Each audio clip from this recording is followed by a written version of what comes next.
UP BEd allotment result आने के बाद काफ़ी छात्र जो परेशान हैं, किसी को कॉलेज नहीं पसंद है तो किसी को कॉलेज पसंद है तो उनको फीस पेमेंट करने में दिक्कत हो रहा है। इस सब सारी चीज़ों के बारे में, जैसे कि अलॉटमेंट रिजल्ट आने के बाद क्या क्या आप लोगों को करना है, वो प्रोसेस आप लोगों को इस वीडियो में बताने वाले हैं। कॉलेज पे आप लोगों को रिपोर्टिंग कब करना है, इसके बारे में हम लोग चर्चा करेंगे। उससे सबसे इम्पोर्टेंट जो बात है कि कॉलेज फीस पेमेंट यानी सीट कंफर्म आप लोगों को कैसे करना है, कॉलेज नहीं पसंद आया है तो आप लोगों को क्या प्रोसेस है, क्या करना है। फिर उसके बाद उससे सबसे इंपॉर्टेंट है कॉलेज डॉक्यूमेंट रिपोर्टिंग, यानी जब आप लोग कॉलेज पे रिपोर्टिंग करेंगे तो कॉलेज पे कौन कौन सा जो है डॉक्यूमेंट आप लोगों को लेकर जाना है। इसके साथ जिनको कॉलेज नहीं मिला है तो क्या उनको करना है, यानी पूरा डिटेल के साथ मैं आप लोगों को इस वीडियो में बताने वाला हूँ। चैनल पर अगर आप लोग नए होंगे चैनल को सब्सक्राइब कर लीजिएगा। और चलिए शुरुआत कर लेते हैं।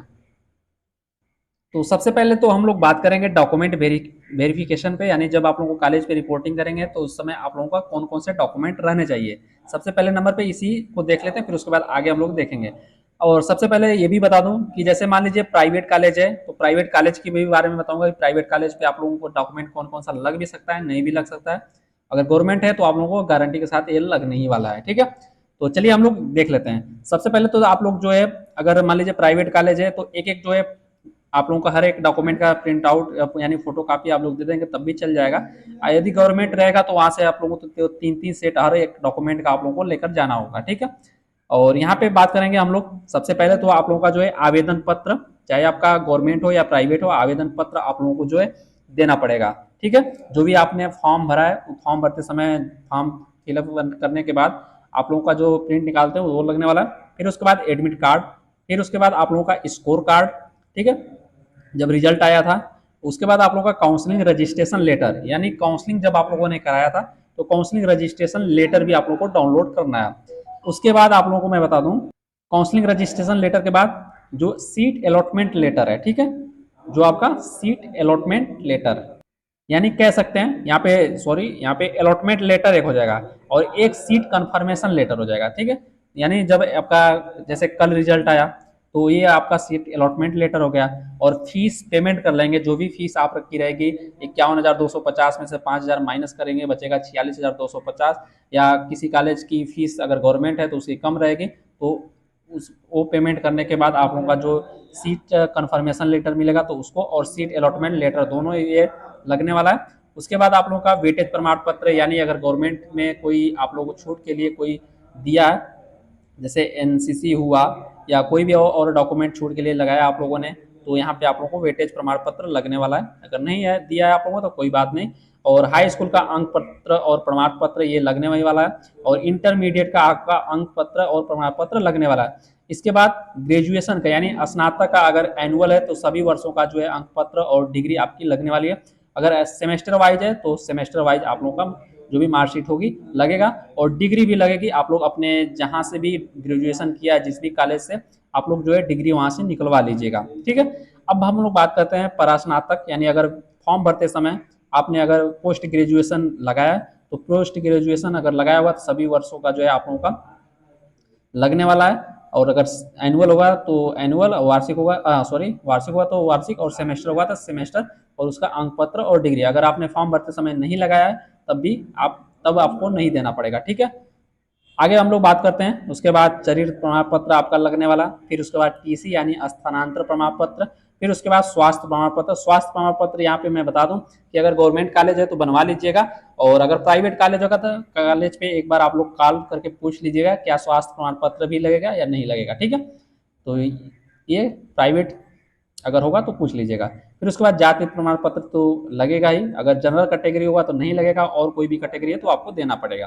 फिर उसके बाद आधार कार्ड आप लोगों का लगने वाला है, निवास प्रमाण पत्र, फिर उसके बाद आपका 4 पासपोर्ट साइज फोटो, उसके बाद शपथ पत्र अगर गवर्नमेंट कॉलेज होगा तो बनवा लीजिएगा, और अगर मान लीजिए प्राइवेट कॉलेज है तो नहीं लगेगा, आप कॉलेज पे बात कर सकते हैं, ठीक है।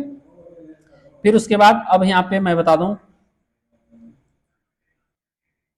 कि माइग्रेशन जमा आप लोग कर सकते हैं, ठीक है। कॉलेज के द्वारा अगर माइग्रेशन मांगा जाता है तो ठीक है, माइग्रेशन दे दीजिएगा, नहीं मांगा जाता है तो आप कॉलेज पे बात कर लीजिएगा। तो इतने डॉक्यूमेंट आप लोग को देना है। और अब इसके आगे जो आपका अगला पॉइंट है कि कॉलेज पे रिपोर्टिंग कब करना है, इसको देख लेते हैं। कॉलेज पे रिपोर्टिंग कब करना है तो इसके बारे में हम लोग बात करते हैं।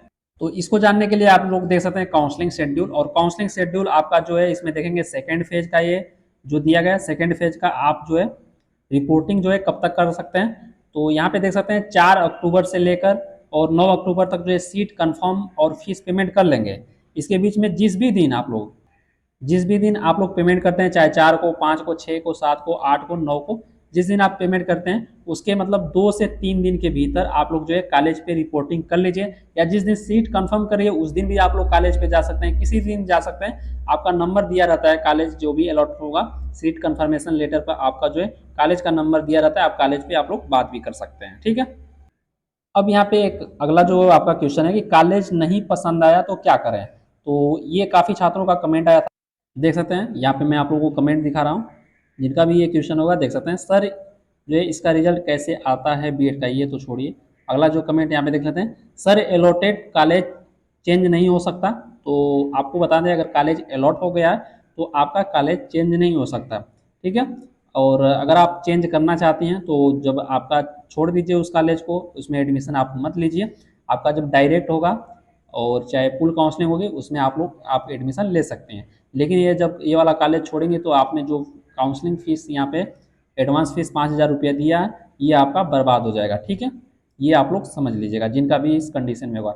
जैसे कि अगला कमेंट है कि अगर चॉइस फिल कॉलेज में अपना पसंद का कॉलेज अलॉट नहीं हुआ है तो आपको पहले ये अगर आपके कॉलेज पसंद नहीं था तो क्यों आपने चॉइस किया। यही तो मैं रोज़ रोज़ बताता हूँ कि अगर कॉलेज पसंद नहीं है तो उसको चॉइस ही क्यों करना, उसको चॉइस ही मत किया करिए आप लोग, ठीक है। और यहाँ पे 5,000 वापस कैसे आएगा, तो 5,000 वापस नहीं आएगा, ठीक है।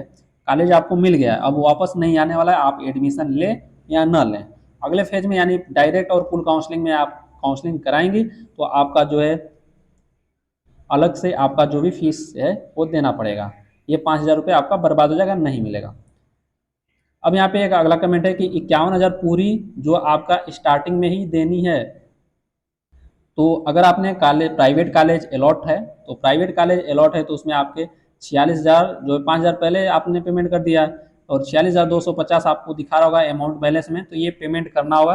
तो हाँ पूरा ही करना होगा, ये नहीं है कि आप धीरे धीरे कर सकती हैं। और कोई मान लीजिए कि अगर पुल काउंस डायरेक्ट एडमिशन कराता है तो उसमें आप कॉलेज के ऊपर डिपेंड करता है, धीरे धीरे या कम फीस पे हो जाता है, लेकिन इसमें आपका नहीं होगा। एक और इम्पोर्टेंट कमेंट है, इसको भी देख लेते हैं फिर उसके बाद आगे हम लोग क्वेश्चन देखेंगे। सेकेंड फेज में चॉइस फिलिंग नहीं की, क्या थर्ड में मतलब हो सकता है। तो अगर आपने फर्स्ट फेज या सेकेंड फेज में चॉइस आपने अगर चॉइस की बात की जाए, चॉइस किया तब नहीं कर पाएंगे। अगर अगर काउंसलिंग आपने नहीं कराया है तो इसमें आप काउंसलिंग कर सकते हैं, ठीक है। तो अगला जो आपके क्वेश्चन है यहाँ तो हो गया ये भी, उसके बाद कॉलेज पे रिपोर्टिंग कब करना है, कॉलेज नहीं पसंद आया तो क्या करें, कॉलेज फीस पेमेंट अभी इसको हम लोग देख लेंगे, और कॉलेज डॉक्यूमेंट रिपोर्टिंग मैंने आप लोगों को बता दिया। और जिनको कॉलेज नहीं मिला है वो क्या करें, तो जिनको कॉलेज नहीं मिला है, कॉलेज अलॉट ही नहीं हुआ है, तो यही काम कर सकते हैं आप। डायरेक्ट एडमिशन का अगर कॉलेज लेना है तो डायरेक्ट एडमिशन का इंतज़ार करिए, या आप लोग पूल काउंसलिंग का इंतज़ार करिए, ठीक है, उसमें आपका जो है हो जाएगा। लेकिन अभी जिनको कॉलेज नहीं मिला है तो थर्ड फेज में आपकी नहीं होगा, अगर करते भी हैं तो आपको अलग फिर 5,000 रुपये पेमेंट करना होगा। और जो आप चाहते ही नहीं कि मुझे एडमिशन लेना है तो उनका जो कॉलेज नहीं मिला तो 5,000 रुपये जो भी आपने बैंक डिटेल्स दिया है उसमें पैसा आपका वापस आ जाएगा। अब कॉलेज जो है फीस पेमेंट कैसे आप लोगों को करना है, जैसा कि सुबह मैंने एक वीडियो में बताया भी था यही कि कैसे आप लोगों को पेमेंट करना है। यहाँ पे आपका जो है फीस यहाँ पे दिखाई देगा कि कितना आपका फीस पेमेंट अभी करना है। तो यहाँ आप आएंगे, जो आपका डिक्लेरेशन है इस पर आप लोग टिक करके यहाँ पे एक्सेप्ट वाले ऑप्शन पे आप लोग क्लिक कर देंगे, ठीक है। एक्सेप्ट वाले ऑप्शन पे जैसे ही क्लिक करेंगे तो आपका पेमेंट वाले ऑप्शन पे चला जाएगा। पेमेंट वाले ऑप्शन पे जाएगा तो आपको जो भी फीस होगी उसको आप लोग पेमेंट कर दीजिएगा। जब पेमेंट कर देंगे तो आपका जो है सीट कंफर्म हो जाएगी। इस प्रकार आप लोगों का सीट कंफर्म होने के बाद सीट कंफर्मेशन लेटर आप लोग डाउनलोड कर सकते हैं। तो यहाँ पे आपके सारे सवालों का जवाब जो है आप लोग देख सकते हैं मिल गया होगा। और कोई भी डाउट रहता है तो आप लोग नीचे कमेंट बॉक्स में कमेंट आप लोग कर दीजिएगा। तो मिलेंगे हम लोग अगली वीडियो में। ओके दोस्तों।